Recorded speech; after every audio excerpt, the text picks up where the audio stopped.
Oke. Judulnya saya kasih hikmat yang mengalahkan dunia. Saya tidak janjian dengan Ibu Iin. Pagi ini beliau menyampaikan hal yang sama, hikmat dan pengertian. Judul yang saya kasih malam ini adalah hikmat yang mengalahkan dunia. Tetapi topik yang saya mau bahas adalah tentang hikmat dan pengertian. Oke? Suara hilang? Enggak. Oke ya? Oke. Ibu Yuni Kepuji berkata suara hilang. Pakai headset aja. Oke. Tetapi inti malam ini yang mau saya sampaikan adalah tentang hikmat dan pengertian. Kita butuh hikmat dan pengertian bukan saja untuk menghadapi apa yang ada di depan. Oke. Hikmat dan pengertian kita butuh untuk bagaimana kita mendevelop semua karunia-karunia Roh Kudus di dalamnya. Itu yang pertama, kita butuh hikmat dan pengertian. Kalau kita punya karunia-karunia Roh Kudus yang cukup banyak, tetapi tidak punya cukup hikmat dan pengertian, maka kita tidak bisa mendevelop ataupun mengembangkan semaksimal mungkin semua karunia-karunia Roh Kudus yang kita terima, yang bekerja lewat kita dan di dalam kita. Itu pertama. Kenapa butuh hikmat dan pengertian? Kedua, hikmat dan pengertian kita butuh untuk mengantisipasi semua tipu daya globalis, semua tipu daya kuasa-kuasa kegelapan yang sedang bekerja di tengah-tengah dunia ini. Oke, saya minta tolong Anthony keluarkan slide pertama supaya saya tidak mengembang ke kanan dan ke kiri sehingga kelamaan. Tapi saya mau fokus setelah saya sampaikan tentang hikmat dan pengertian. Nanti ada salah satu saudara kita Veronica yang saya minta untuk menceritakan mimpinya, mimpi hari Senin yang kemarin, karena mimpinya menurut saya ada hubungannya dengan apa yang sedang terjadi di depan, yang sedang di mana kuasa kegelapan sedang bekerja di tengah-tengahnya. Oke, slide yang pertama ini kamu bisa tutup yang lainnya supaya muncul slide ini aja supaya yang lainnya nggak ngintip, nggak fokus Tom. Keluarkan yang gede ini aja bisa nggak? Kalau nggak bisa ya sudah nggak apa-apa. Oke, saya sengaja memunculkan slide ini. Oke, thank you Tom.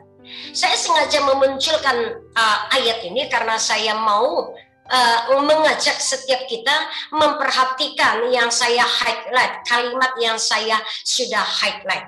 Oke, intinya bukan di ayat ini, tapi saya cuma mau membawa setiap kita untuk melihat kata pengertian dan juga mencari Tuhan seperti apa. Nah, slide yang pertama berkata di Amsal 28 ayat yang ke-16a ini berkata begini, seorang pemimpin yang tidak mempunyai pengertian akan keras, penindasannya akan keras atau sadis atau punya kekejaman di dalamnya. Tetapi di Amsal 28 ayat yang kelima berkata begini, orang yang jahat tidak mengerti keadilan, tetapi orang yang mencari Tuhan mengerti segala sesuatu. Nah, yang saya mau garis bawahi, yang saya mau highlight di sini adalah tentang pengertian atau pengertian, ya, mengerti ya kurang lebih seperti itulah. Tetapi yang paling aneh yang membuat saya sangat diberkati adalah Amsal 28 ayat 5, firman berkata orang yang mencari Tuhan mengerti segala sesuatu. Saya juga setuju. Rasul Paulus pernah berkata, orang yang takut akan Tuhan, orang yang mencari Tuhan akan menghakimi dunia, one day akan menghakimi dunia. Oke, slide ke berikutnya. Oke. Kemudian Amsal pasal yang ke-14 ayat yang ke-33 berbunyi demikian. Hikmat itu tinggal di dalam hati orang yang berpengertian, tetapi tidak dikenal di dalam hati orang bebal. Nah, topik yang saya mau bahas malam ini adalah tentang hikmat dan pengertian. Basicnya adalah hikmat dan pengertian. Nah, kalau kalian yang datang ibadah hari tadi pagi, Ibu Panglima, Ibu Iin ada bahas tentang hikmat dan pengertian, tetapi dari sisi yang berbeda. Nah, saya malam ini mau cerita tentang sisi kita bergerak di dalam karunia roh, dalam sisi bagaimana kita menangkap apa yang Tuhan mau supaya kita bisa memandang segala sesuatu dengan kacamatanya Tuhan, dengan hikmatnya Tuhan. Oke, nah saya mau gali dari sisi alam rohnya, saya mau gali dari sisi dimensi rohnya, bukan dimensi inteligensianya. Ya, saya malam ini akan coba pelan-pelan supaya setiap kita bisa mengikutinya. Kalau memang tidak selesai hari ini, saya coba akan lanjutkan untuk besok.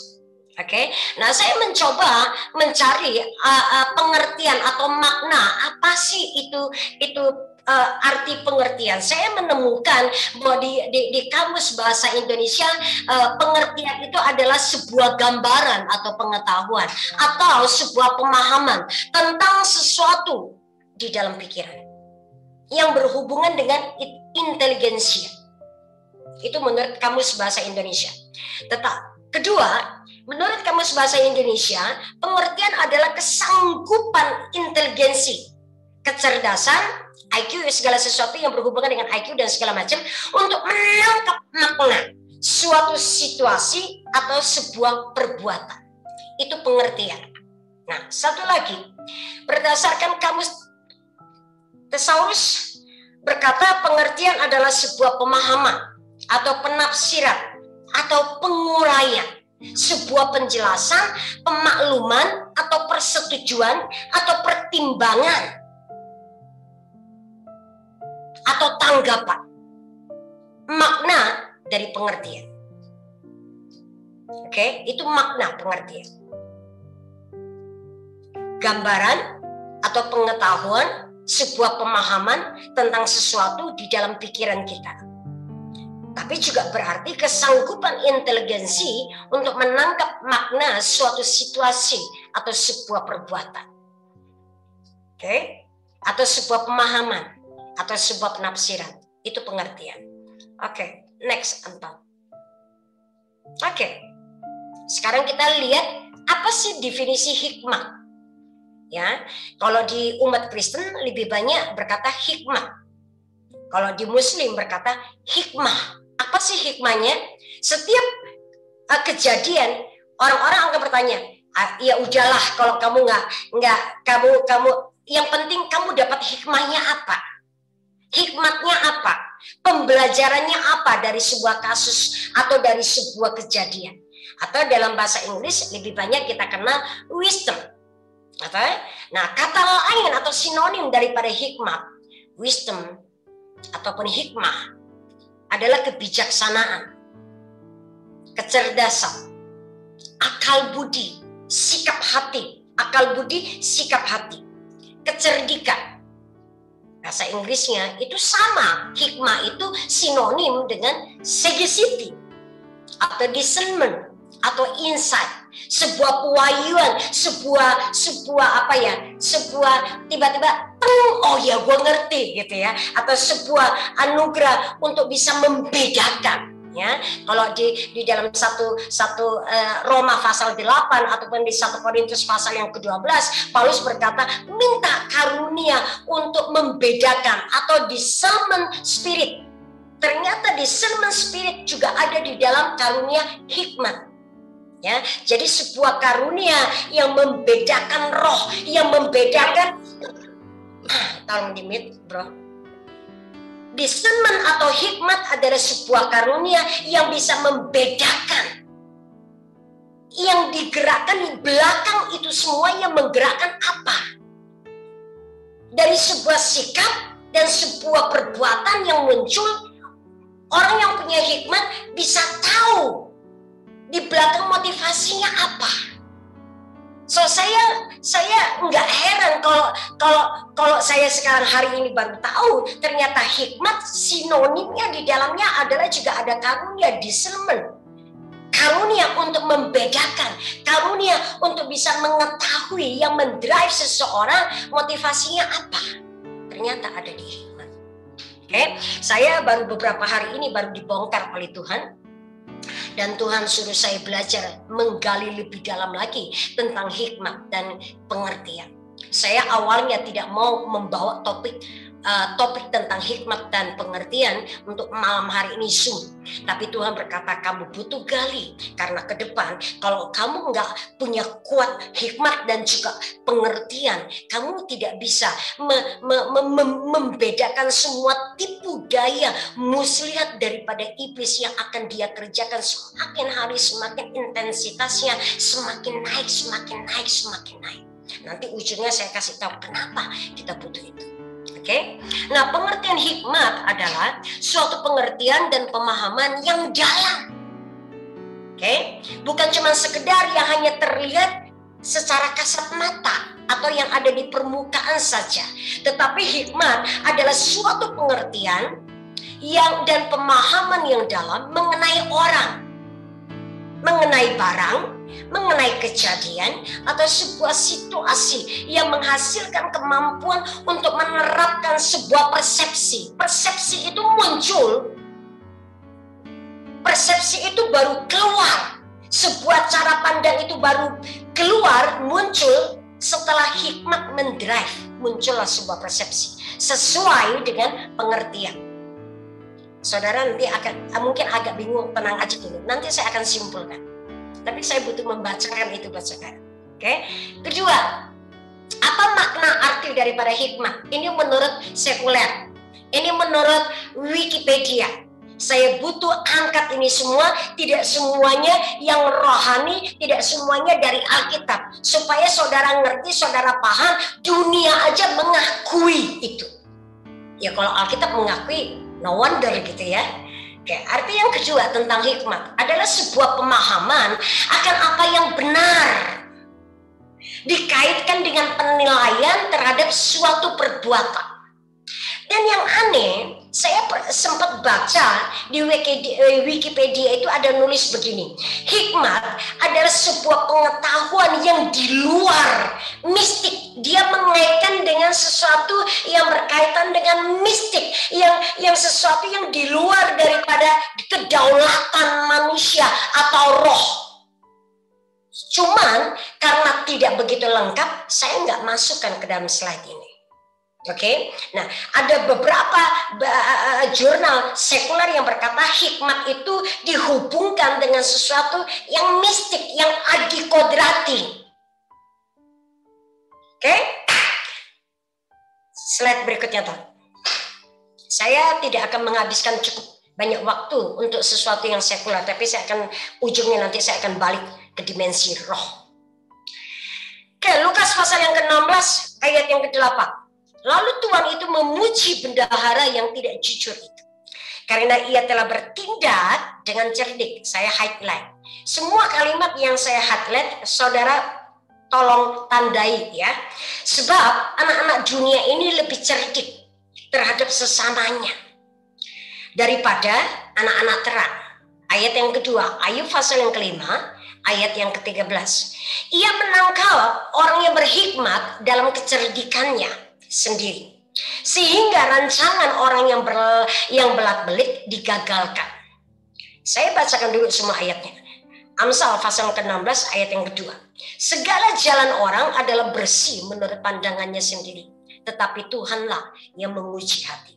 Dan saya mendapatkan hikmat di dalamnya ada pengertian yang lebih dalam. Oke, tetapi di dalamnya hikmat ada juga terkandung yang namanya cerdik atau kecerdikan. Kalau kita baca ketiga ayat ini yang saling mengkonfirmasi, bukannya saling bertentangan satu dengan yang lain. Ternyata yang selama ini kita tahu cerdik itu selalu di belakangnya adalah sebuah kelicikan. Ada yang masih belum di-mute. Cerdik ini selalu berkonotasi sesuatu yang negatif. Kenapa? Karena cerdik ini seringkali kalau orang tidak bisa menguasai cerdik dengan tulus, maka dia akan berlari ke arah yang licik. Oke? Jadi yang punya makna yang negatif. Tuhan berkata, waktu Tuhan memberikan sebuah perumpamaan di Lukas pasal yang ke-16, Tuhan berkata, enggak. Saya juga menggumulkan Tuhan, bukankah kita, ya ada firman berkata, harusnya engkau tulus seperti merpati dan cerdik seperti ular. Tuhan mengumpamakan kecerdikan itu seperti ular, tapi bukan licik. Nah, orang dunia, orang sekuler seringkali menyamakan kecerdikan itu adalah licik. Dan saya baru memahami setelah Tuhan buka dan bongkar, ternyata kalau orang yang tidak punya ketulusan, tidak punya motivasi yang tulus, kecerdikannya itu akan lari ke hal yang negatif, yakni licik. Saudara tahu ya, cerdik sama licik bertentangan. Tetapi seringkali kelicikan akan nempel dengan kecerdikan pada orang yang nggak punya modus yang bersih, yang murni, yang tulus. Itu sebabnya Tuhan memberikan sebuah perumpamaan, hendaknya engkau tulus seperti merpati, tapi cerdik seperti ular. Kalau kita baca di Kejadian, ular adalah binatang yang paling cerdik di zaman itu. Oke, nah itu sebabnya Ayub berkata, ia menangkap orang yang berhikmat. Orang yang berhikmat yang tidak punya ketulusan di dalamnya juga harus berwaspada. Oke, karena hikmat itu bisa rupa-rupa banyak hikmat. Ada hikmat yang dari Tuhan, yang dari atas, kata Salomo. Tetapi juga ada hikmat yang dari dunia. Ada juga hikmat dari roh-roh jahat. Yang saya berdoa, saya berharap besok hari Minggu akan saya jelaskan secara terpisah. Tapi hari ini, malam ini, kita akan konsentrasi dengan hikmat yang dari Tuhan. Oke? Nah, hikmat, orang yang berhikmat, orang yang punya hikmat tetapi tidak punya ketulusan hatinya, kecerdikannya pun menjadi sesuatu yang menyimpang, yang menjadi sesuatu yang negatif, bertumbuh ke arah yang licik. So, apa yang membedakan kecerdikan yang dengan hikmat yang dari Tuhan dengan kecerdikan dan hikmat yang bukan dari Tuhan? Tuhan berkata, dari motivasi hatimu aku akan tahu kamu ini memang betul-betul cerdik, punya sebuah ketulusan atau tidak. Itu sebabnya Amsal 16 ayat 2, Tuhan berkata, segala jalan orang adalah bersih menurut pandangannya, tetapi Tuhanlah yang menguji hati. Ternyata kecerdikan dan hikmat pun akan menentukan motivasi hatimu. Apakah engkau murni, apakah engkau tulus, itu akan menentukan langkah demi langkahmu. Ayub berkata loh dengan jelas, rancangan orang yang belat-belit, rancangan orang yang penuh dengan kelicikan, rancangan orang yang begitu enggak murni hatinya, aku yang akan uji hatinya. Dan firman berkata, bukan cuma hanya di Ayub, di Amsal juga berkata, terhadap orang yang bengkok jalannya engkau belat-belit terhadap mereka. Tuhan berlaku belat-belit juga terhadap mereka. Oke? Nah, kenapa kita butuh hikmat yang dari Tuhan? Kenapa kita butuh pengertian? Saya tidak masukkan kecerdikan di sini. Kenapa kita butuh ketulusan hati? Kenapa kita butuh hati nurani yang murni? Kenapa kita butuh suara hati yang tulus? Yeremia juga berkata, engkau yang menguji hati, engkau yang tahu hatiku sampai sedalam-dalamnya. Tuhan yang menilai semua motivasi hati kita dari semua. Itu sebabnya ada firman berkata, jagalah hatimu dengan segala kewaspadaan, karena dari situ akan muncul kehidupan. Tuhan berkata, jaga kemurnian hati nurani, jaga kemurnian motivasi hatimu, karena itu yang akan mendrive apapun dalam hidupmu. Engkau mengerjakan pelayanan ini, kamu mengerjakan ini, kamu mengerjakan itu, yang secara penampakan luar kelihatannya baik, tetapi Tuhan yang akan menguji motivasi hatimu. Hal yang sama, kenapa waktu pengurapan hikmat yang dari Tuhan dan pengertian yang dari Tuhan yang kita harus jaga, di mana itu letaknya, di mana dia bersarang dalam hidupnya kita, di mana? Di suara batin kita. Manusia batinia kita, suara batinia kita, manusia innermost-nya kita, manusia roh kita, Roh Kudus berdiamnya di mana? Di suara hati kita. Di batin kita, di suara batin kita. Itu yang harus kita jaga. Ini juga punya sebuah hubungan. Kenapa Roma pasal ke-8 dan 1 Korintus pasal 12 dan 13 Tuhan Paulus berkata, aku berbahasa roh jauh lebih banyak dari kalian semua. Saya baru ngerti dibukakan layer demi layer pada waktu Paulus berkata, aku banyak berbahasa roh, bahkan lebih banyak daripada kalian semua. Dia berkata, aku sedang membangun manusia batiniaku. Dia sedang membangun sebuah rumah di mana suara Roh Kudus tinggal di dalamnya. Suara Roh Kudus bisa menjagai suara batin kita tetap murni, tetap tulus, tetap bersih, supaya tidak terkontaminasi dengan suara yang dari pikiran kita, bahkan suara dari daging kita, bahkan suara dari teriakan kedagingan kita. Saya baru dibukakan oleh Tuhan hari-hari terakhir ini. Itu sebabnya Paulus berkata, barang siapa yang berbahasa roh tidak pernah berbicara kepada manusia, bahkan terhadap dirinya sendiri pun tidak. Tetapi barang siapa yang berbahasa roh, dia berbicara kepada Bapa di sorga. Waktu seseorang berbicara kepada Bapa di sorga, dia sedang memerintis sebuah hubungan yang intim dengan Tuhan. Sekalipun secara inteligensia kita, secara logika kita nggak pernah ngerti. Kita seperti orang gila, kita seperti orang yang betul-betul lost berbahasa roh dengan sebuah bahasa yang kita sendiri nggak ngerti. Siapa yang ngerti kalau kita tidak berikan sebuah pengertian makna daripada bahasa roh itu apa? Gak ada yang ngerti. Dan saya baru terbuka, tersingkap waktu Roh Kudus berkata, itu sebabnya Paulus berkata, aku berbahasa roh lebih banyak dari kalian semua. Dan bahasa roh yang dipakai oleh Rasul Paulus bukanlah bahasa roh yang lemah, yang gak kuat, yang suaranya bahkan tidak terdengar. No, Paulus berkata di beberapa literatur dia seringkali teriak-teriak dengan bahasa roh, yang dimana waktu dia di penjara, dia ditegur oleh beberapa penghuni, orang-orang yang ada di dalam penjara. Hei, diam! Dia berkata. Sampai pada puncaknya, Paulus dan Barnabas pada waktu di penjara, mereka tiba-tiba memuji Tuhan dengan sekuat tenaga, bahkan sampai membuat goncang, gempa bumi terjadi. Dan saya baru tahu waktu kita berbahasa roh dengan kuat, kita sedang menyiapkan sebuah rumah, kita sedang membangun sebuah rumah, yaitu manusia batinia kita, suara hati kita, di mana Roh Kudus bisa tinggal di dalamnya. Meski demikian, hikmat yang dari Tuhan, sebagaimana Salomo meminta hikmat yang dari Tuhan, bertatanya di mana? Di suara batinnya. Bertatanya di situ.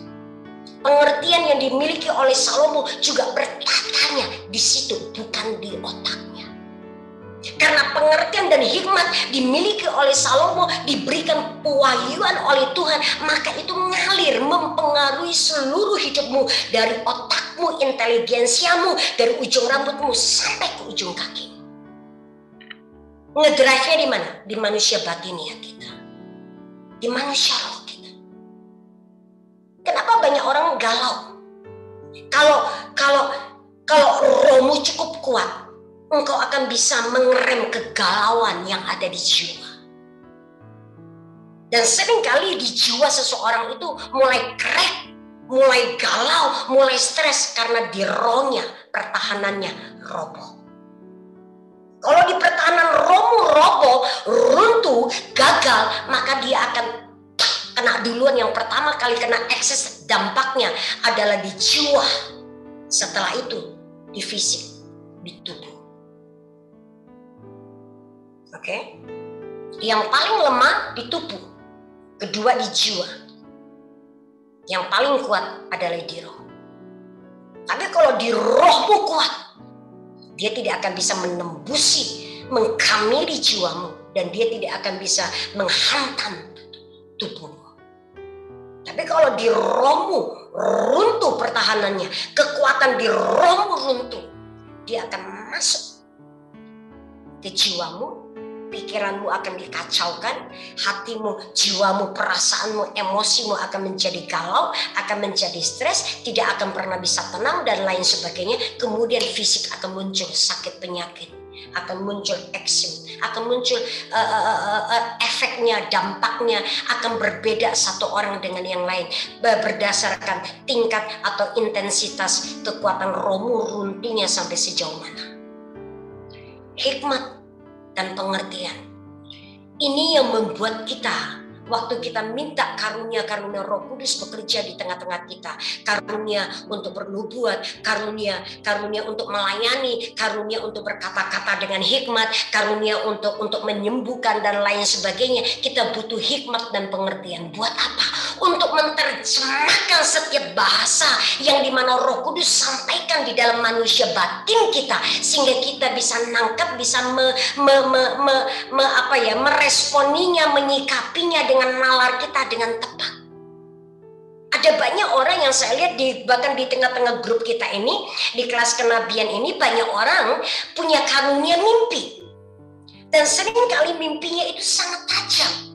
Dan yang saya bingung adalah setiap kali dia tidur pasti mimpi. Setiap kali dia tidur dia pasti mimpi. Nah, orang yang punya karunia mimpi dalam kondisi apapun, dia mau tidur jam 3, nanti dia bangun jam 5, cuma hanya sekalipun 2 jam dia tidur, dia pasti akan dapat mimpi. Karena orang yang punya karunia mimpi, bukan karena dia mau mimpi atau dia tidak mau mimpi, karena itu karunia akan bekerja. Kamu mau capek, nggak capek, kamu tetap akan dikasih mimpi. Karena Tuhan mau bicara.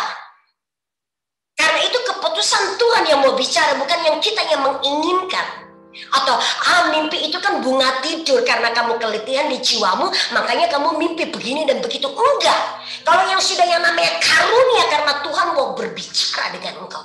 Kapan saja Tuhan mau bicara, di dalam dimensi roh engkau akan terbuka sangat sensitif dan engkau pasti akan dapat mimpi. Nah, persoalannya saya menemukan banyak orang yang punya karunia-karunia yang begitu tajam, karunia-karunia penglihatannya begitu tajam, detail, jelas. Tetapi yang kurang apa? Tolong limit. Yang kurang apa? Yang kurang adalah di hikmat dan pengertiannya.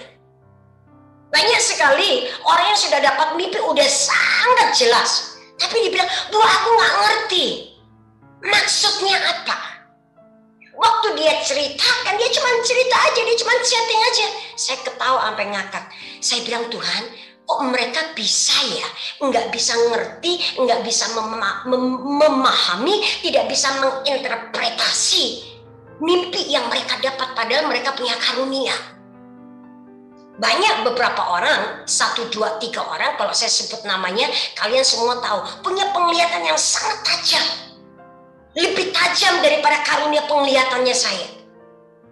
Dan aneh, setiap kali mereka tutup mata, mereka dikasih penglihatan sama Tuhan. Saya itu kalau Tuhan nggak bicara dengan saya nggak bisa melihat. Saya bukan kepengen lihat, saya kepengen lihat terus saya bisa melihat, nggak bisa. Ketajaman saya, penglihatan saya nggak bisa. Nggak bisa, Tuhan aku pengen lihat begini nih, terus tiba-tiba dapat penglihatan, nggak bisa. Tapi beberapa yang ada di kelas kenabian punya karunia, dia tutup mata aja, dia bisa melihat segala sesuatu. Dan dia berkata, aneh, setiap kali saya tutup mata, saya nggak kepengen saya bisa lihat. Saya bisa mengalami itu kadang-kadang, nggak selalu. Kalau Tuhan lagi nggak kepengen bicara lewat penglihatan, nggak lihat apa-apa. Itu sebabnya kalau tiap kali kalau saya ditanya, kamu dapat apa? Ya kalau saya nggak dapat apa-apa, ya saya bilang, saya nggak dapat apa-apa. Pernyataan juga enggak, penglihatan juga enggak, Tuhan ngomong juga enggak. Ya, ada kalanya Tuhan nggak kepengen ngomong lewat saya. Bukannya saya lagi error, lagi nggak benar, lagi nggak beres. Saya tahu dia lagi nggak mau bicara. Ya udah, suka-sukanya Tuhan. Tapi bagi banyak orang yang punya karunia yang sangat tajam, karena saya sempat bertanya, Tuhan apa yang membedakan? Saya baca mereka punya chat, saya tahu ini maknanya begini, ini maknanya begitu. Kemudian Roh Kudus menjelaskan, karena kamu punya satu titik hikmat dan pengertian yang cukup kuat di level itu, apapun semua yang kalian dapatkan, semua impresi, semua penglihatan, semua mimpi, pernyataan akan gampang engkau bisa terjemahkan. Karena hikmat dan pengertian ada padamu.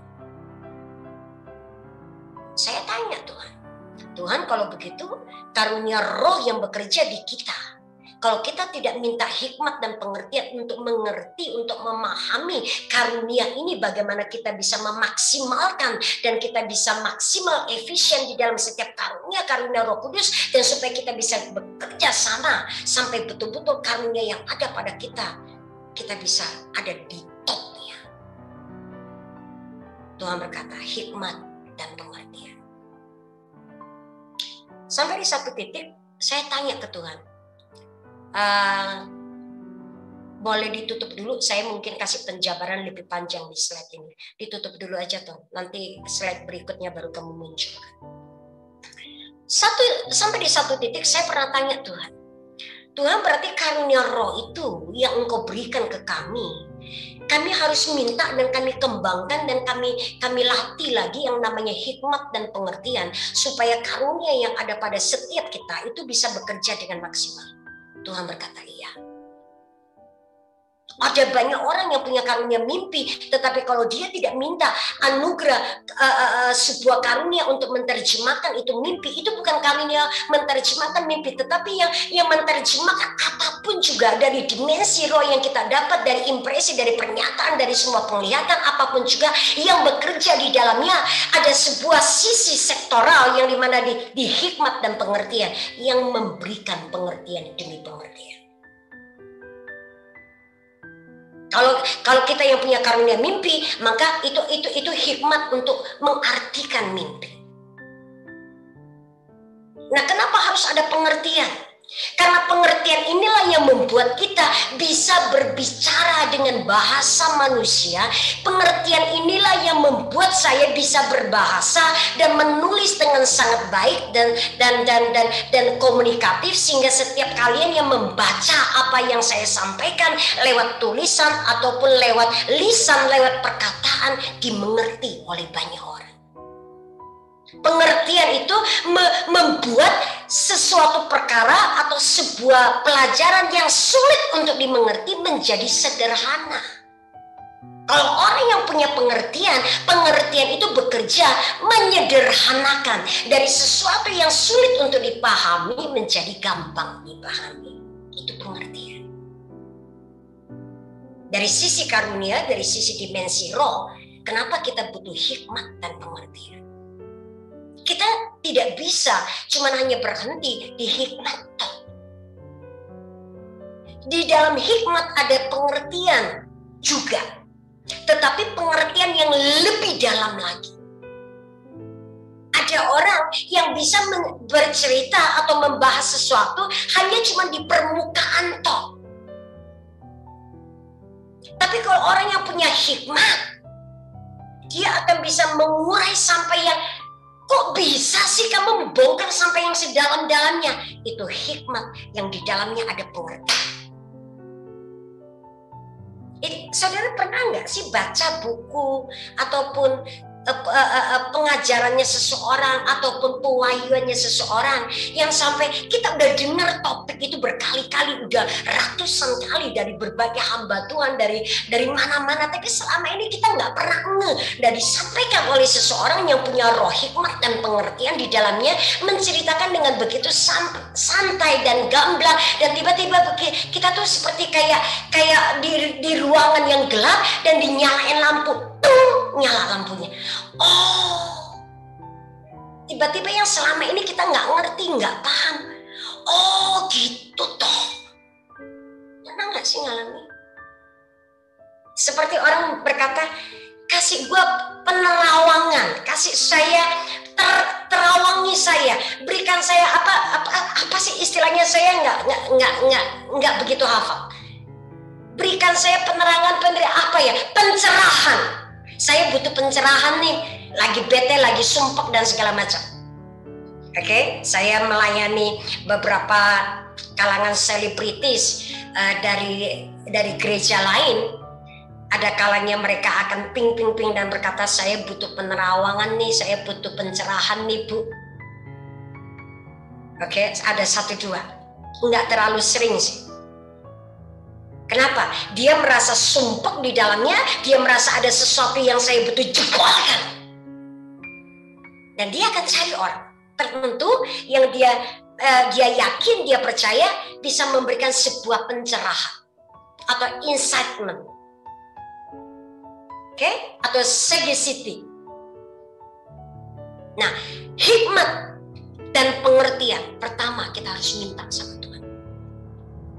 Yakobus berkata, barang siapa yang kurang hikmat, minta. Karena Tuhan akan memberikan.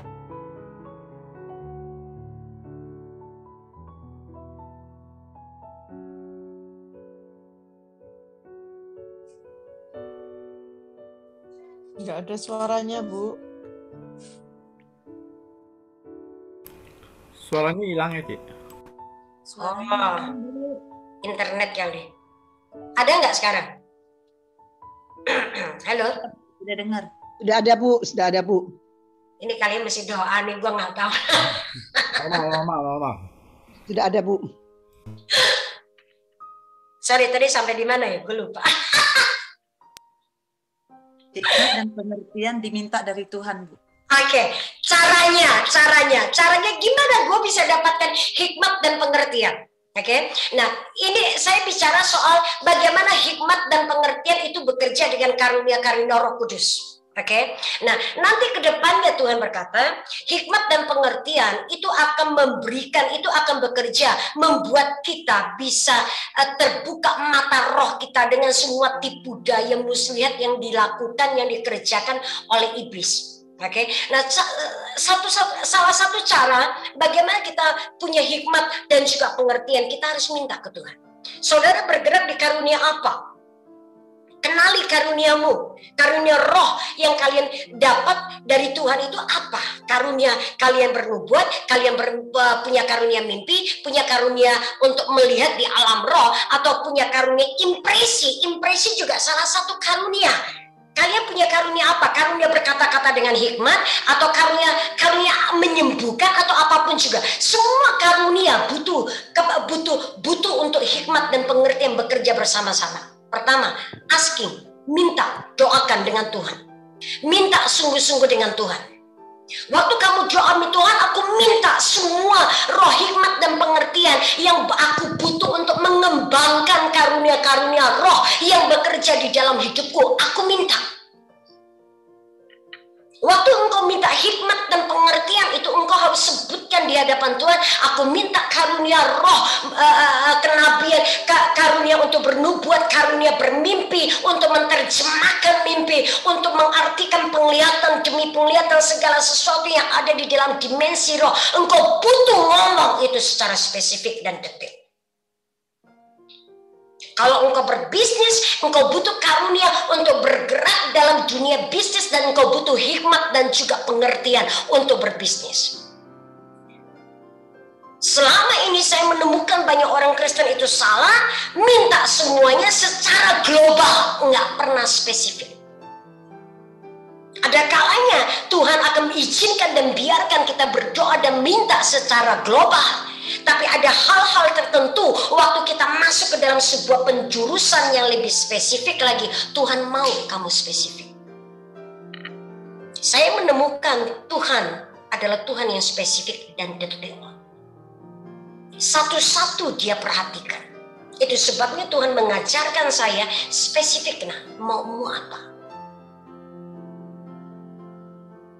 Oke, minta.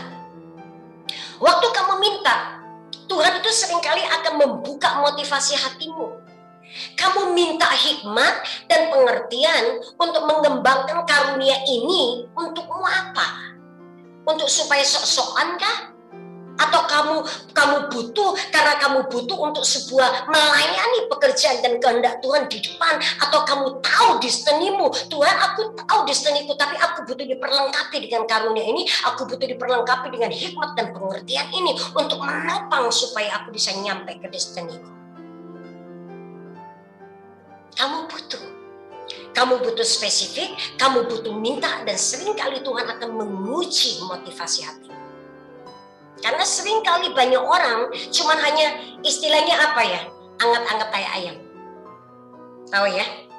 Artinya cuman karena spontanitas sebuah situasi. Ya udahlah, disuruh minta aja, tapi nggak pernah serius. Dan Tuhan tidak pernah menanggapi orang yang nggak serius. Itu sebabnya ada perumpamaan, jangan lempar mutiara ke babi. Jangan mencapekkan dirimu untuk berurusan dengan orang yang tidak pernah serius. Apalagi perkara soal talenta dan karunia. Seberapa engkau serius dengan Tuhan? Itu sebabnya setiap doamu tidak pernah ditanggapin, diignore, diabaikan. Kenapa? Motivasi hatimu. Semua lahir dari hati kita. Jagalah hatimu dengan segala kewaspadaan.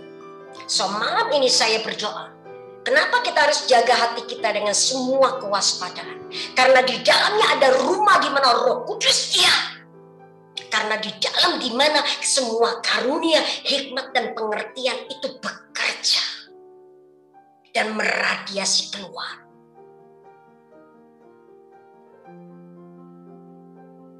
Oke. So mari malam hari ini perbaiki. Ada banyak yang salah. Mulai dari motivasi. Tuhan menegur ke orang-orang ahli Taurat dan Farisi. Tuhan berkata, kalian ini tuh ya, cuma mengerjakan supaya kelihatan di penampilannya, supaya dihargai orang, dihormati orang. Tetapi di dalamnya kalian tuh seperti kayak kuburan, tulang belulang. Di luarnya dicat putih, kelihatannya suci dan holy, tapi di dalamnya busuk. Why? Tuhan juga berkata, bukan yang masuk yang menajiskan,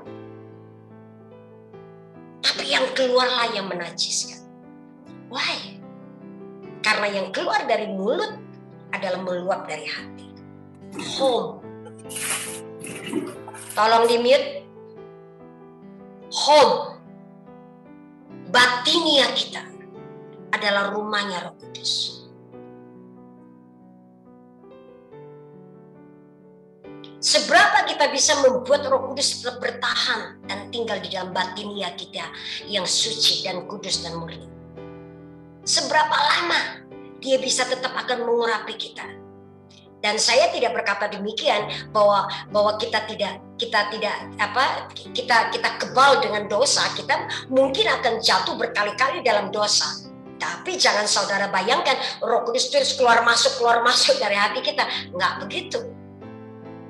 Dia tetap ada di kita sekalipun kita jatuh dalam dosa. Itu sebabnya ada orang, 1-2 orang dan beberapa orang kalau sudah melakukan kesalahan sedikit aja, hatinya gelisah, nggak enak. Kenapa? Karena Roh Kudus mulai bergerak. Karena Roh Kudus mulai mengerjakan alarmnya, mulai dia bunyikan. Betul? Pernah ya para pendoa-pendoa syafaat yang ngerasa kok aku ngerasa nggak enak ya, gelisah di dalamnya saya. Padahal baru melakukan pelanggaran kecil menurut kita. Tapi hati kita sudah nggak enak. Saudara, ada sebuah kesaksian yang saya jarang saksikan. Dulu saya jarang saksikan. Sekarang saya jarang saksikan. Dulu saya sering saksikan. Awal-awal saya lahir baru diurapi Tuhan. Tuhan itu sampai Roh Kudus itu sampai melatih saya. Melempar sampah aja kalau nggak di tempat sampah, hati saya nggak enak. Hati nurani saya nggak enak. Serius. Sampai di satu titik, saya bilang Tuhan capek loh. Kalau sampah kecil aja aku mesti balik lagi, ngambil dan buang ke tempatnya. Bertahun-tahun saya begitu. Saya nggak pernah ngerti maksud dan tujuan kenapa Roh Kudus melatih saya sampai segitu. Bukan karena saya orang yang bersihan, salah satu sisinya itu iya. Tapi sekali 2 kali saya pernah coba abaikan. Lah, sampah kecil kok. Saya iseng lah, lempar. Kayak semacam di kantor ya, saya lempar. Nggak masuk, udah gue biarin. Sekali 2 kali. Itu sampai di rumah seharian bisa nggak enak, hati tuh nggak enak. Saya bisa berkata, ya nanti OB yang bersihin. Enggak loh. Saya balik, Nggak terlalu jauh sih. Sekitar 2 meter, 3 meter lah, 2,5 meter lah. Saya balik, saya ambil, saya buang ke tempat sampah. Tuhan berkata itu sebuah proses pendidikan supaya engkau menjaga hatimu. Kalaupun kalau kamu nggak aware dengan perkara yang kecil, maka waktu alarm itu berbunyi saat engkau jatuh di dalam dosa yang aku nggak suka, muak, jijik, kamu sudah nggak bisa merespon lagi. Why? Karena alarm yang aku setting di dalam hidupmu sudah nggak sensitif, kata Tuhan. Banyak orang mengignore suara-suara yang Roh Kudus munculkan dalam hidup kita. Kalau kita mengignore sebuah peringatan, alarm yang coba dibunyikan oleh Roh Kudus, jangan berharap hikmat dan pengertian kita akan terus bertambah, naik dan naik.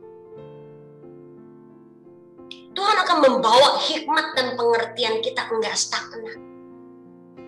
Dia akan menambahkan ke dalam level yang lebih tinggi lagi dan lebih tinggi lagi, sesuai dengan kapasitas, sesuai dengan panggilan, sesuai dengan pelayanan di depan yang Tuhan sedang siapkan untuk kita.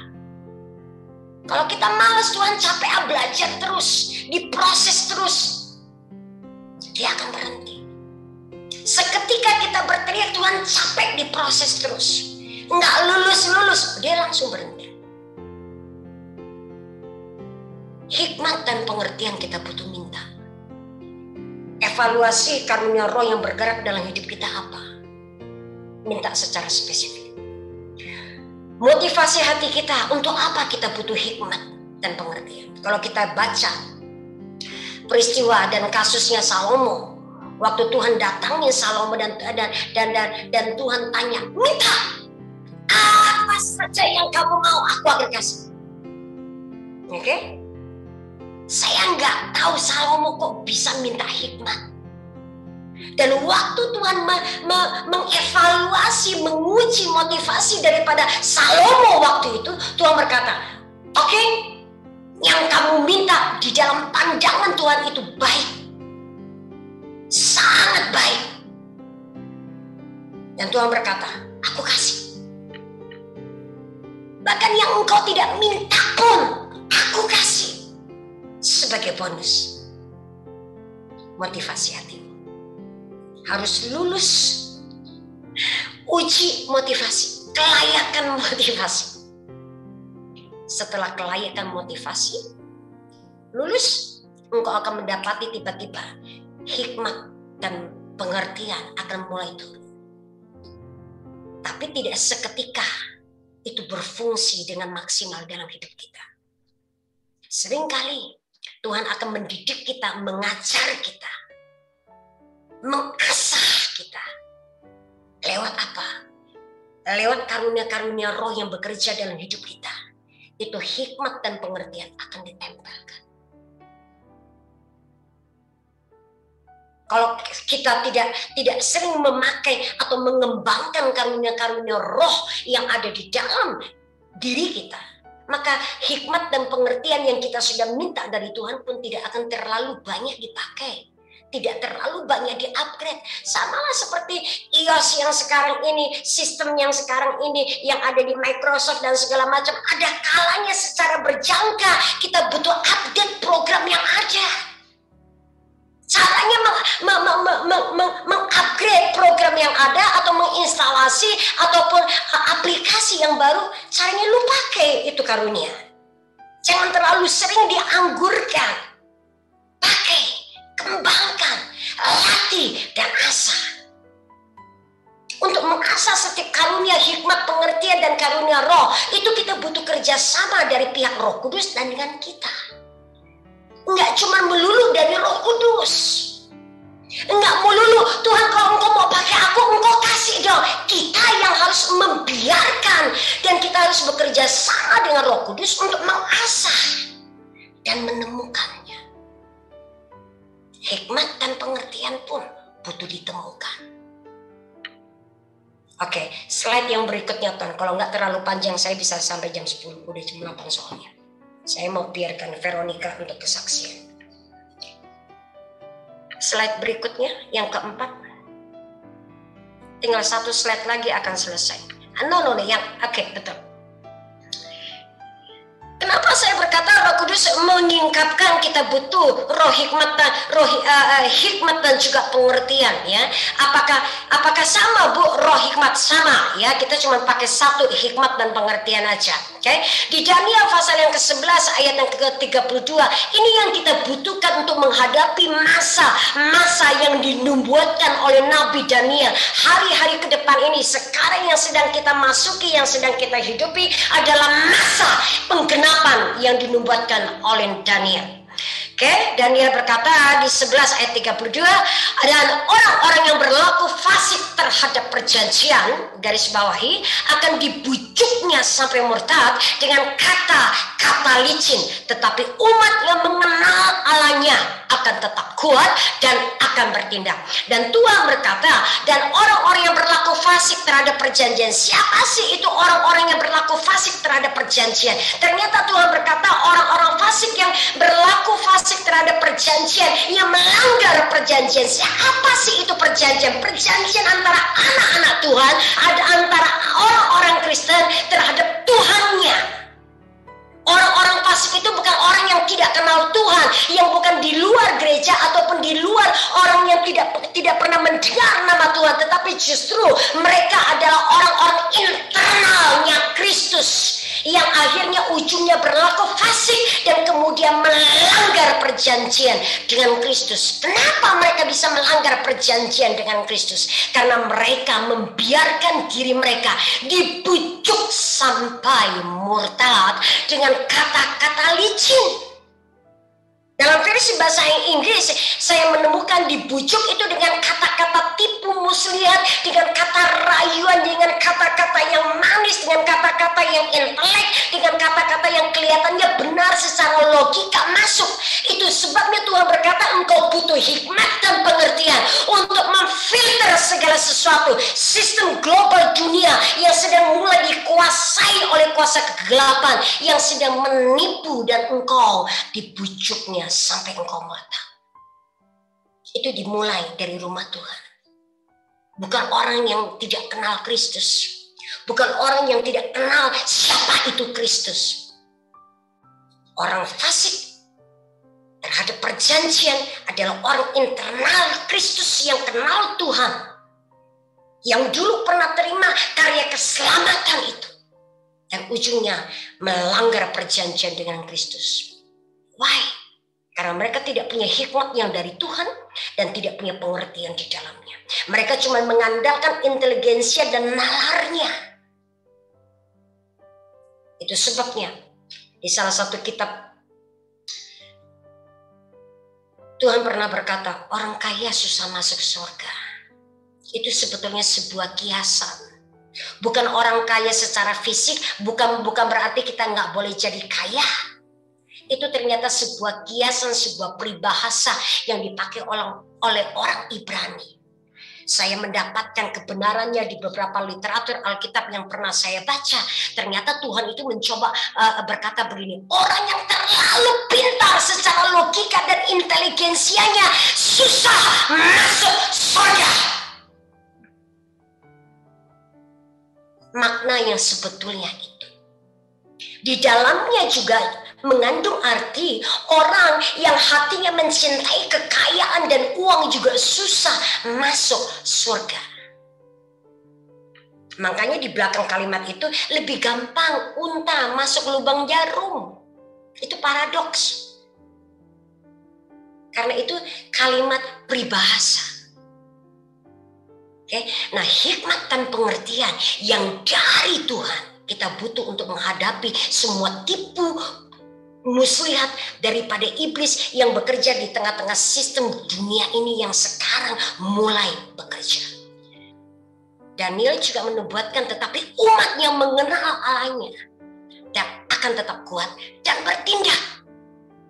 Umat yang mengenal Allahnya, hikmat dan pengertian akan muncul pada saat kita menjalani sebuah pengenalan dengan Tuhan, pada saat kita berjalan dengan Tuhan, punya keintiman dengan Tuhan, kita membiarkan hidup kita diproses oleh Tuhan, kita membiarkan Tuhan mengajarkan semua yang ilahi, semua hikmat di belakang semua pencobaan, semua ujian yang kita terima, semua yang sakit, di balik sakit itu Tuhan mau menanamkan segala sesuatu, Tuhan mau goreskan ada keilahian di dalamnya. Hikmat itu bertumbuh waktu kita membaca firman, waktu kita berintimasi dengan Tuhan, waktu kita punya hubungan intim dengan Tuhan, waktu kita mendengar Tuhan, waktu Tuhan mendengar, waktu kita Tuhan berkata memberikan sebuah penjelasan demi penjelasan, pengertian itu mulai muncul. Nah, pemurnian itu, pengertian itu akan dikembangkan oleh Tuhan pada waktu kita dibawa masuk oleh Tuhan, menjalani setiap jalan yang namanya kedalaman dan juga kedewasaan.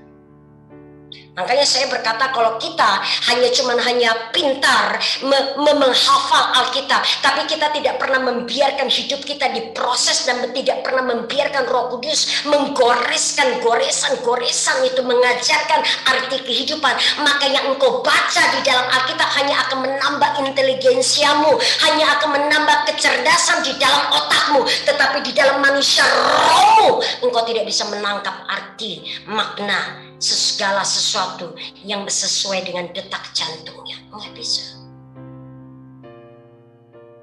Waktu Yakub ditanya sama Firaun, Yakub berkata begini, umur hamba tidak seberapa, umur hambamu susah semua, karena menjalani sebuah proses yang dimana Tuhan mendidik aku, kata Yakub. Tapi ada sebuah perbedaan yang sangat mencolok. Orang yang menjalani dan membiarkan hidupnya diproses oleh Tuhan, dengan orang seperti Ishak yang hidupnya tenang, bertambah hari bertambah kaya, semakin kaya dan segala macam dan banyak orang suka dengan ayat itu. Akhirnya Ishak diberkati dan semakin kaya dan semakin kaya. Tetapi Ishak di dalam Alkitab menjelaskan tidak banyak mengalami sebuah proses, tidak banyak Tuhan mendidik dia. Tapi Yakub, sepanjang hidupnya dia sampai matinya Yakub, Tuhan didik terus. Sampai di usur umurnya, dia harus meratap anaknya Yusuf yang dia kira mati. Tetapi orang yang mengalami sebuah proses perjalanan dan membiarkan Tuhan memproses hidupnya, bahkan sampai di hari dia mau mati aja, dia tahu persis. Yakub tahu persis, aku sebentar lagi akan dipanggil berkumpul dengan para nenek moyangku. Sekalipun matanya tertutup, sudah mulai tidak bisa melihat, dia masih sanggup menyampaikan nubuatan dan memberkati anak cucunya satu demi satu. Dan sampai detik ini hari, tidak ada nubuatan dan doa Yakub yang meleset sedikit. Orang yang mengizinkan dan membiarkan hidupnya diproses dan membiarkan tangan Tuhan mengukir setiap ukiran-ukiran yang mendatangkan keilahian akan punya kekekalan. Sekalipun secara jasmani mungkin tidak bisa melihat, tidak bisa mendengar, tetapi manusia rohnya tahu persis apa yang Tuhan mau. Oke, ayat yang selanjutnya. Ibrani pasal ke-12 ayat yang kedua. Marilah kita melakukan dengan mata yang tertuju kepada Yesus, yang memimpin kita dalam iman dan yang membawa iman kita itu kepada kesempurnaan. Saya tahu ada begitu banyak noise, apalagi kalau saudara banyak main di sosmed dan lain sebagainya. Ada banyak cerita, ada banyak distraction yang membuat fokus kita terpecah. Ada banyak komplainan demi komplainan yang membuat iritasi hati di jiwa kita terpecah. Ada banyak omelan demi omelan, caci maki demi caci maki yang membuat dan ujungnya membuat mata kita tidak tertuju, tidak bisa fokus lagi dengan apa yang Tuhan mau. Itu yang sedang dunia buat. Dengan semua yang ada di sekeliling kita, dia akan coba buat sedemikian rupa. Tapi sekali lagi saya mau berkata, orang yang mengenal, umat yang mengenal Allahnya, Orang yang punya kedalaman hikmat dan pengertian akan punya sebuah ketenangan roh dan jiwanya. Apapun yang engkau dengar tidak akan pernah menggoncangkan jiwamu. Tidak akan membuat kegelisahan dan kegalauan yang berlebihan sehingga engkau nggak bisa berdoa, engkau nggak bisa fokus, engkau nggak bisa konsentrasi dan lain sebagainya. Ini yang coba dunia buat. Kenali itu. Filipi pasal yang ketiga ayat 14. Dan berlari-lari kepada 14b kalau saya nggak salah ya. Dan berlari-lari kepada tujuan untuk memperoleh hadiah, yaitu panggilan surgawi dari Allah dalam Kristus Yesus. Mute Pak.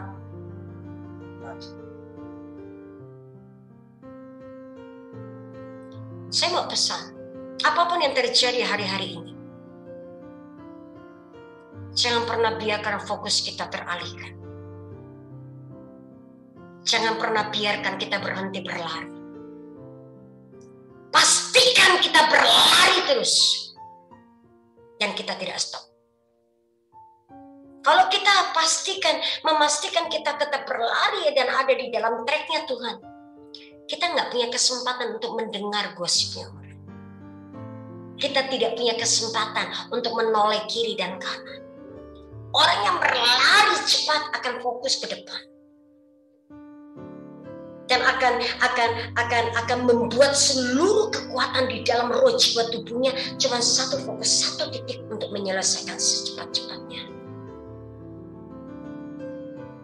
Kalau engkau masih punya waktu untuk bisa mendengar apa kata orang waktu kamu berkata, iya saya lagi berlari Bu, tapi aku masih bisa mendengar apa kata orang. Engkau nggak berlari, jangan-jangan engkau lagi jogging, lagi jalan santai. Saya curiga itu.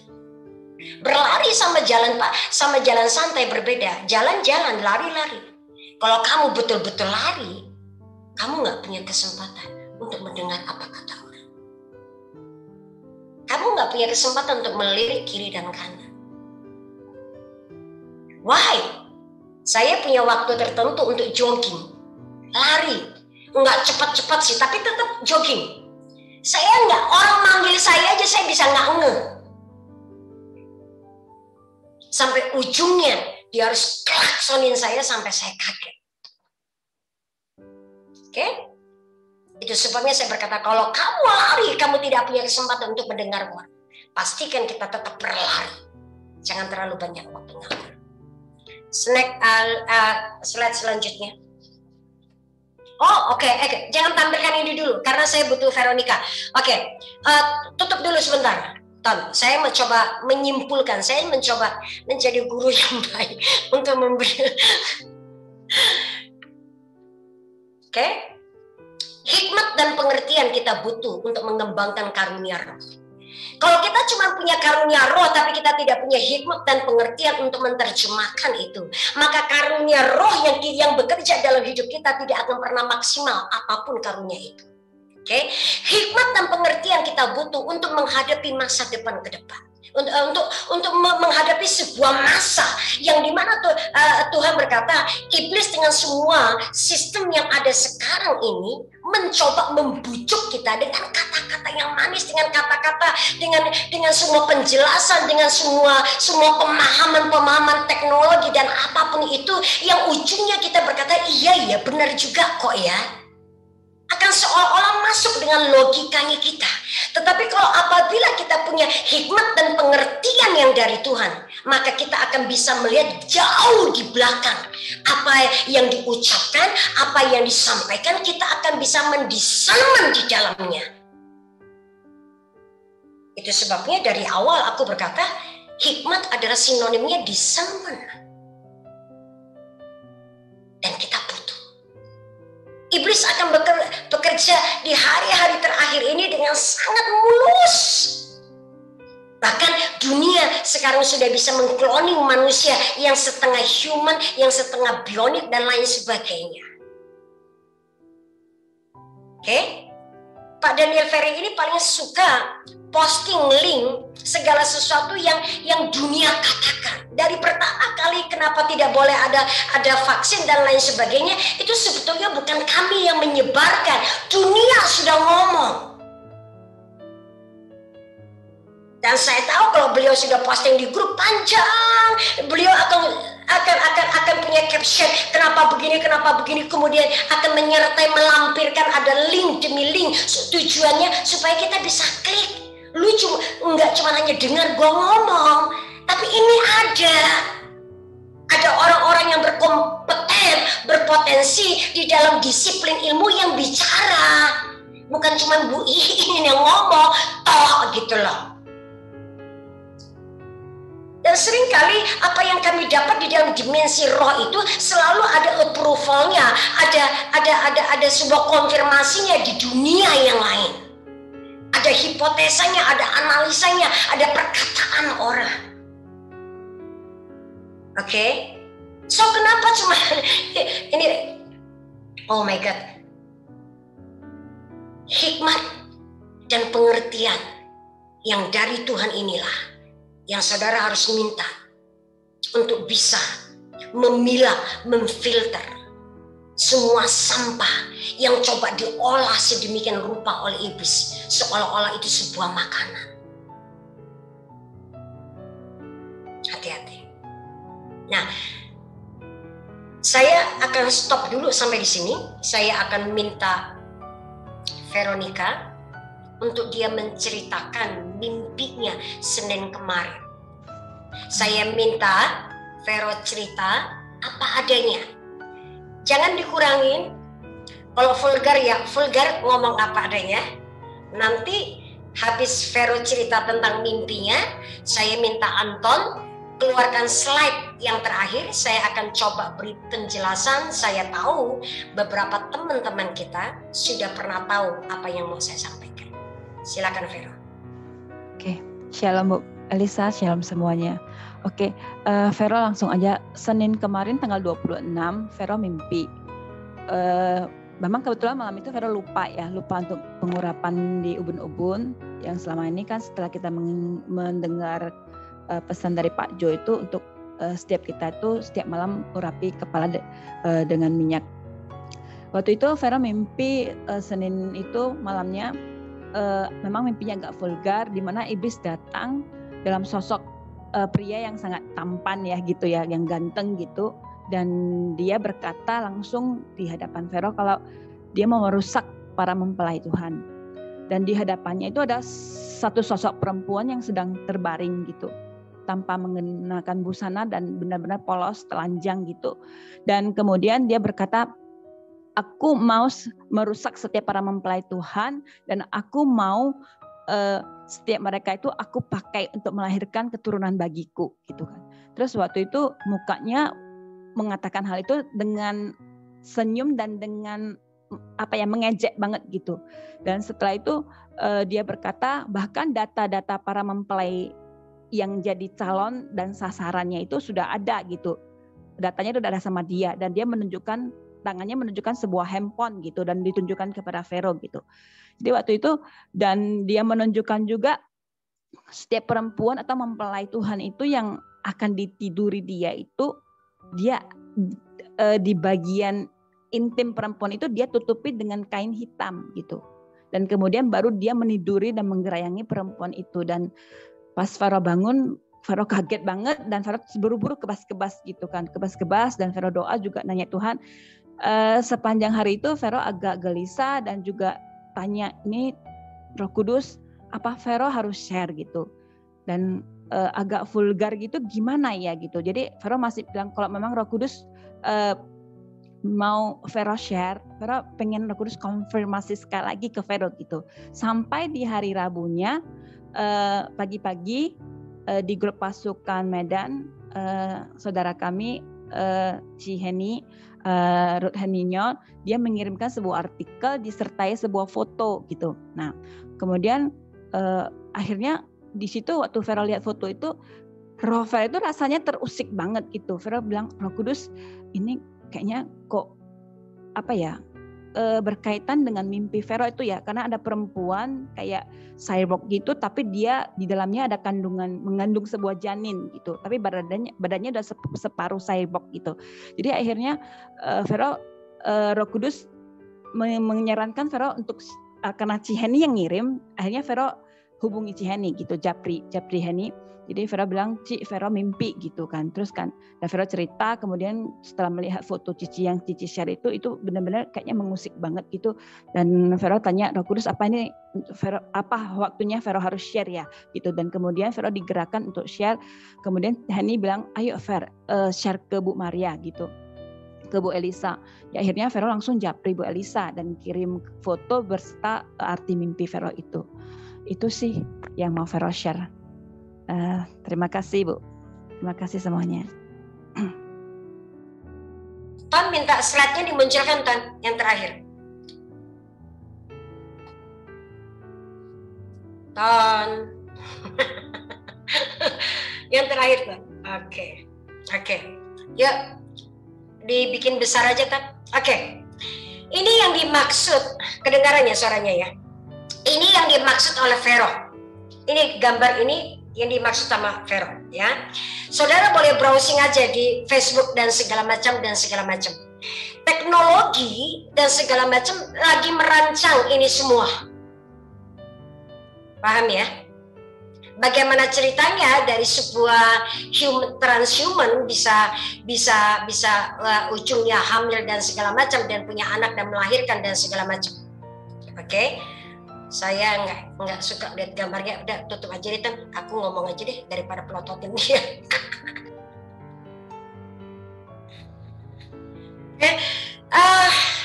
Saya pernah baca sebuah artikel yang di-post di salah satu grup.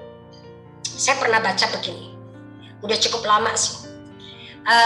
Ada sebuah pakar dari luar negeri ya, bercerita bahwa sebetulnya vaksin yang sekarang ini ada adalah istilah yang mereka pakai itu sebetulnya terapi gen atau terapi DNA. Vaksin yang sekarang ini ada. Nah, waktu Vero cerita mimpinya dengan gambar yang tadi barusan kita lihat, saya merenungkan, iya ya Tuhan. Mereka mencoba merubah sebuah ini pendapat saya loh ya. Ini saya cerita, saya share. Saudara setuju nggak setuju, sah-sah aja kok ya. Tapi saudara coba renungkan. Saya tidak berkata bahwa ini sebuah kebenaran yang kekeh.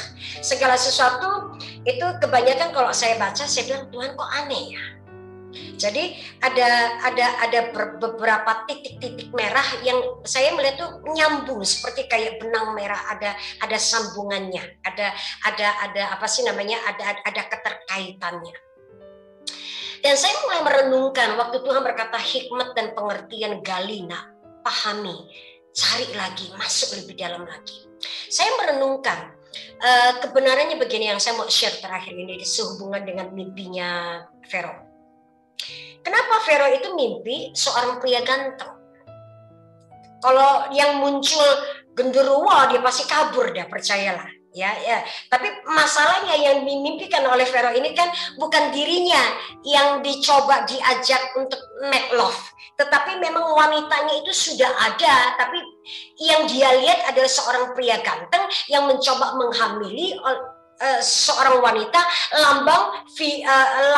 lambang perwakilan daripada gerejanya Tuhan. Oke, nah kenapa muncul pria ganteng? Saya ingat Daniel pasal 11 yang tadi ayat 32 bahwa dia mencoba membujuk. Oke, kalau orang yang datang jelek, misalnya apapun juga lah, mukanya jelek dan segala macam, kita mau mendekat ke Vero aja, aku rasa Vero udah mulai usir. Nggak ada ketertarikan di dalamnya. Kenapa dia punya munculkan dengan wajah ganteng yang bisa kita dari jauh aja dia datang aja lu udah senyum-senyum saya rasa ya.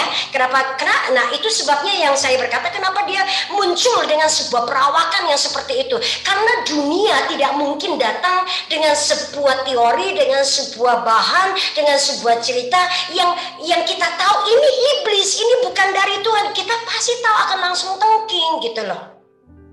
That's why Daniel 11:32 dibujuknya sedemikian rupa dengan cara yang sedemikian rupa sehingga kita berkata iya ya benar kok, nggak ada yang salah dengan itu semua. Itu bagus demi kesehatan dan lain sebagainya, apalagi dengan adanya Delta, varian Delta lagi, nanti nggak tahu varian apa lagi, saya nggak tahu flavornya begitu banyak. Saya nggak tahu kapan nanti akan ganti lagi, banyak yang terpapar dan penularannya lebih cepat dan begini dan begini. Orang akan mementingkan semua kesehatan, orang akan ujungnya akan digiring memikirkan dirinya sendiri, ke egonya akan muncul. Orang nggak peduli lagi, udah nggak usah ke gereja-gereja, yang penting di rumah aja. Orang di dalam rumah aja saya dapat kesaksian mereka terpapar kok. Gitu loh, pesan makanan by Gojek atau Grab pasti ketemu dengan orang. Gua nggak keluar rumah aja terpapar kok, dia bilang. Nah, ujungnya sebuah terapi genetika atau DNA yang lambat laun akan merubah asli yang dari Tuhan, akan menggeser posisinya Tuhan. Keinginan untuk mencari Tuhan sudah tidak ada lagi. Semua orang akan terjebak pada memikirkan dirinya sendiri, yang penting aku dan aku. Dan waktu Vero sharekan tentang mimpinya dan gambarnya dia kasih ke saya lihat, saya tiba-tiba ingat ke anak-anaknya. Saya bilang, Fer, tanamkan takut akan Tuhan ke anak-anakmu. Karena generasi ke bawah inilah yang harus kita antisipasi, yang harus kita proteksi. Mungkin dia tidak mengejar kitanya. Mungkin ada kemungkinan besar generasi berikutnya yang harus kita jaga, yang harus kita proteksi, yang harus kita tanamkan takut akan Tuhan. Jangan jauh-jauh deh, sekarang ini aja. Anak-anak yang baru lahir sekitar tahun 2000 atau tahun 2000, kecil-kecil aja udah megang gadget kok. Kalau gadget HP dicabut, diambil dari tangan anak-anak yang baru umur 2 tahun, 3 tahun, teriak. Sebuah generasi, sebuah budaya yang sudah berubah total.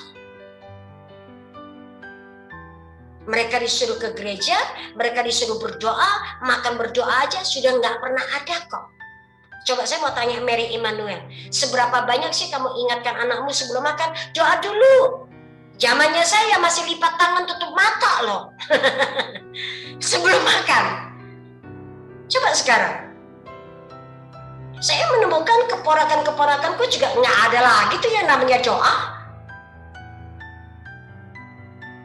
Kalau kita telepon ke rumah mereka dan tanya, kok nggak ke gereja? Apaan? Gereja? Ih, gereja. Lagi ngapain kita tanya? Lagi nonton Netflix. Oh, long day. Generasi berikutnya yang harus kita proteksi. Saya tidak singgung lagi soal vaksin, saya tidak ingin bicara soal itu lagi. Saya cuma mau berkata, mau caci maki silakan, mau marah monggo, mau salah paham nggak apa-apa. Tapi saya mau berkata, sesama anak Tuhan, jangan pernah biarkan kita meruntuhkan sesama tubuh Kristus. Tapi mari kita kejar, mari kita selesaikan lawatan, mari kita kerjakan apa yang Tuhan mau. Kalau kalian nggak punya pelayanan, tidak terlalu banyak nganggur, minta ke kami akan kasih kerjaan untuk bisa melayani di mana tempat saudara di mana berada. Oke, saya mau berkata sekali lagi, untuk mengembangkan kapasitas karunia roh yang sudah Tuhan kasih ke setiap kita, minta hikmat dan pengertian. Ada 7 roh Allah. Wahyu berkata ada 7 mata Tuhan yang melayang-layang untuk menjelajah seluruh bumi, untuk melimpahkan kekuatan buat mereka yang berseru-seru dan meminta kepadanya. Kenapa kita nggak minta? Hikmat dan pengertian kita butuh di depan, supaya kita tidak gampang terkecoh, supaya tidak tertipu, supaya tidak terbujuk dan ujungnya kita memutuskan perjanjian dengan Kristus. Dan ujungnya cuma satu, kita murtad, kehilangan iman. Malam ini, poinnya yang saya mau sampaikan, ada hikmat yang dari Tuhan dan pengertian yang dari Tuhan. Kalau besok masih ada waktu dan kesempatan, ada hikmat yang bukan dari Tuhan. Dari mana?